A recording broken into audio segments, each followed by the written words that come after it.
Alrighty guys, welcome back. Hope you're doing good. Doing pretty good myself. Just a quick reminder for anybody that has not seen the community post. I am going to be doing a live stream tomorrow night at 7:30 p.m. Mountain Standard Time, which is UTC -7, I believe, at 1930. So we're going to be streaming the Diecast news for the month. I want to start doing this every month. We'll do a live stream for the Diecast news, and then I'll post the live stream, and then I will also just post the regular news video as well. So that way, if anybody wants to come hang out live while we look over it, I think it'll be a lot of fun. If anybody can't make the live but wants to watch the live, that'll be there as well. And then anybody that does not want to watch the live and just wants to watch the normal news video can also do that. So I think it'll be a lot of fun. This is my first time that I've ever done a live stream before, so hopefully everything goes smoothly. But yeah, just a reminder, tomorrow night at UTC-7 at 1930, we'll be doing a live stream. Probably won't be a super long one, maybe a couple hours, because I do work at night, so I don't have all night to stream, but I think it'll be pretty fun. And I also want to start streaming some Forza Horizon 6 as well when it comes out next month, so this is kind of in preparation for that. But I also just think live streaming would be a fun stream of content to do for the channel, so I'm sure we'll come up with more ideas on stuff we can do. But anyways, let's jump into tonight's video. We're going to look at some BBR models. I've got 3 Ferrari 296 GTBs here. Apparently, these have just been stacking up, so we're going to look at all 3 of them. We've seen quite a few color of these already. I'll put on screen what I paid for each of these. I believe that these were all around $20 to $22 USD, which is kind of getting expensive, but now with the addition of brake details for the BBR models, I think they're going to be a lot more worth it. That's kind of one of the main things that these have lacked, is the brake details, especially on this 296, because the gaps in between the spokes on these cars is rather large, and so sometimes it kind of looks a little funky without those brake details. But yeah, BBR definitely is doing some big things this year. They're adding brake details to their Mini GT line, and then they're also going to be collaborating with Almost Real and making some really high-end like opening parts stuff too. So BBR's on the hunt for some fame, it looks like. But get all these unboxed here. Like I said, we've seen lots of colors of this casting. In fact, this was the first Ferrari casting that BBR did in collaboration with Mini GT, and so naturally there's been a lot of them. I think we've gotten a blue one, a couple different red ones. There was the yellow one with the stripes. What else was there? Maybe that was it. Maybe there hasn't been as many as I thought. But anyways, so here's the packaging for the yellow one. Pretty standard BBR packaging for these Ferraris.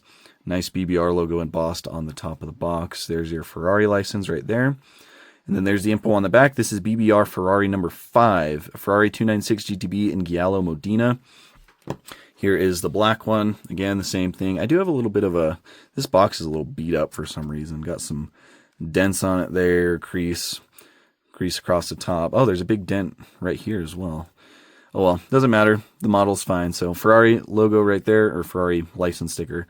And this is BBR Ferrari number 3, the Ferrari 296 GTB in Nero Daytona. And then last but not least, this one right here. Same thing, Ferrari license. And then this is BBR Ferrari number 7, the Ferrari 296 GTB Assetto Fiorano Grigio Scuro. So there we go. We'll jump into the yellow one. So BBR has been pretty solid in terms of quality and detail this entire time. I've actually quite enjoyed them. Just in case anybody is new to BBR, these are made by Mini GT. They do have rolling wheels, so all of these do roll quite well every single time, which is, I know, a big thing for a lot of collectors. So yeah, they all roll well. This one's sticking a little bit. There might be something funky with the tire, but yeah, they all roll good. These all have metal bases, which is another huge positive. So nice solid metal on the bottom, so they've got some nice weight to them.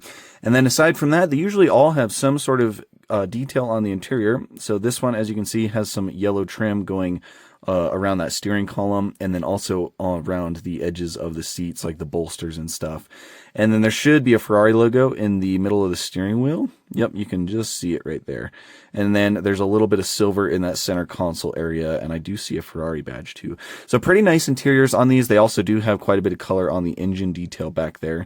I see some bronze and some silver, a little bit of red, it looks like. So some nice detail on the interiors of these.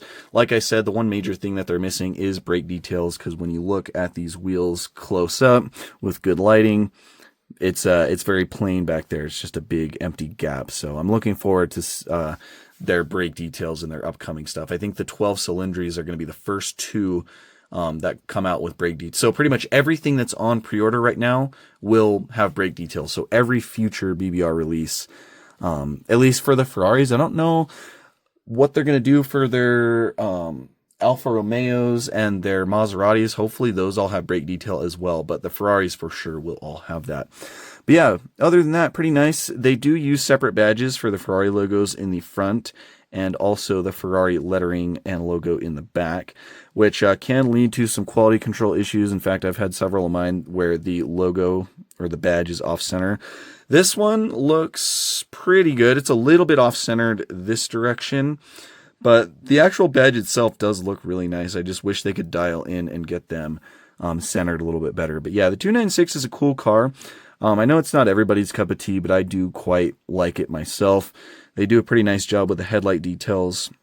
There's the acrylic, also a little bit of white paint right there on that inside housing for that daytime running light. And it looks like there's some nice bold detail back behind that lens. It is a little bit hard to see just because of how small this headlight actually is on this car. But the headlights look pretty good. There's also some carbon fiber on these front splitters down here. It's an interesting print. It's kind of like a checkerboard, but it does look pretty good. You can definitely make out that it's carbon. And then that carbon pattern also continues down these side skirts right here, which looks pretty good. And then there's going to be some on this back as well. That whole rear diffuser piece, and then it kind of comes up into these auxiliary taillights. So very nice. Engine, the engine area is nice as well. It's got that big glass compartment. There actually is some carbon fiber on the components in there as well, underneath that glass. Oh, I just dropped it.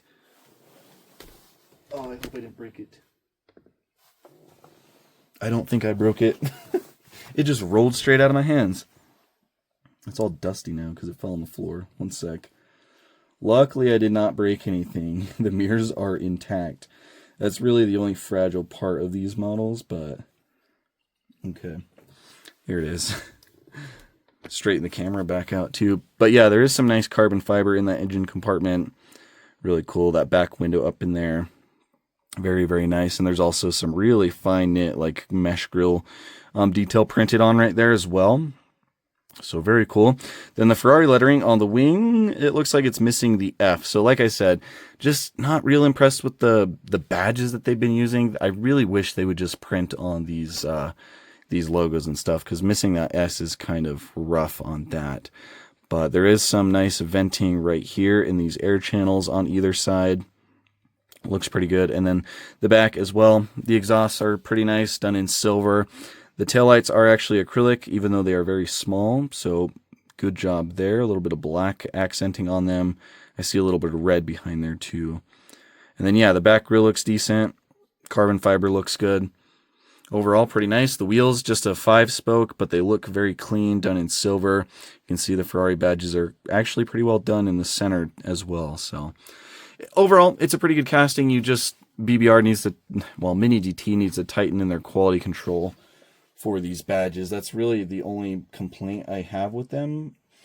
But anyways, here is the black one. I already do see a bit of a scuff on the hood right there, which does suck.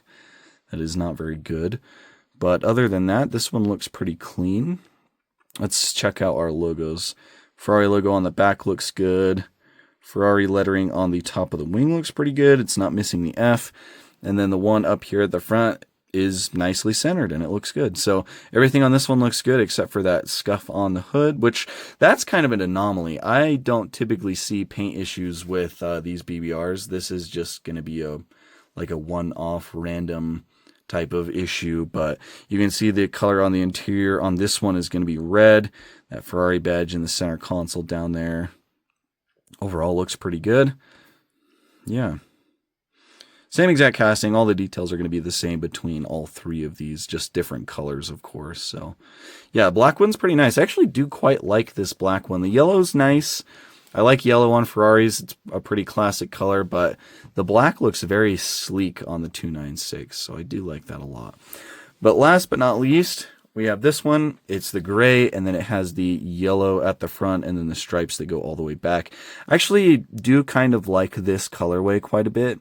The gray is it's an interesting shade of gray. It's not your standard gray. It's a little bit it's almost got like a slightly brown tint to it. I don't know if that makes sense, but it looks really nice. And let's check out our badges. This front one looks very nicely centered. The one on the wing right there looks really good as well, especially with those yellow stripes. And then the back one looks good too.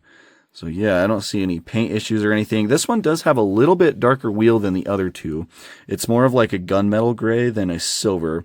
And I think that actually matches the paint job on this one quite nicely. So I do like that one. This one also has the red interior.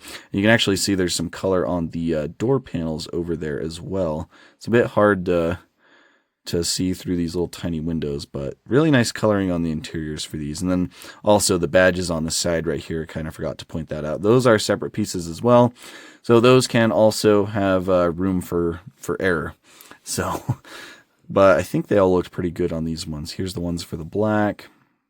And if I remember correctly, this one's a little bit crooked, but that's actually an option from Ferrari that you pay for. I think it's like $15,000 or something to have these badges on the side, like hand painted. So it's kind of cool that BBR includes them. I mean, why not, right? But yeah, so there are these three pretty nice colors, actually. I do like them. I think the yellow's probably the most boring, but it's also really nice at the same time. But I do really like this two-tone one. I know everybody makes the joke that this one looks like a duck because it's got like the big yellow bill at the front, but I actually think it works on the 296 and looks good. And then I really like the black one as well. So yeah, these two are my favorites out of this lot, but the yellow is nice as well. Whether they are worth it for your collection for the price, with them being like $22, that's up to you. They're usually pretty nice, but as you've seen in this video, they can and do have quality control issues pretty frequently, especially with those badges. So if you're ever going to buy BBR, just keep in mind, I wish they could tighten down their quality control. I've said it before, but they are getting harder to recommend at this price point. The brake detail should help that, but they really need to straighten up their quality in order for these to continue to be worth the price that they're asking. Because the only real difference between this and a Mini GT is the fact that it's a Ferrari, so obviously Ferrari stuff usually always costs more. But the only other thing they really do is the little bit of interior coloring, which Mini GT should be doing at their price point anyways. That's something I've been arguing for a while. But anyways, that's about it. Let me know what you guys think of these Ferraris. Don't forget about the live stream tomorrow. If you're free, definitely pop in. I think it'll be a lot of fun. So with that being said, thank you for watching, and I will catch you in the next video.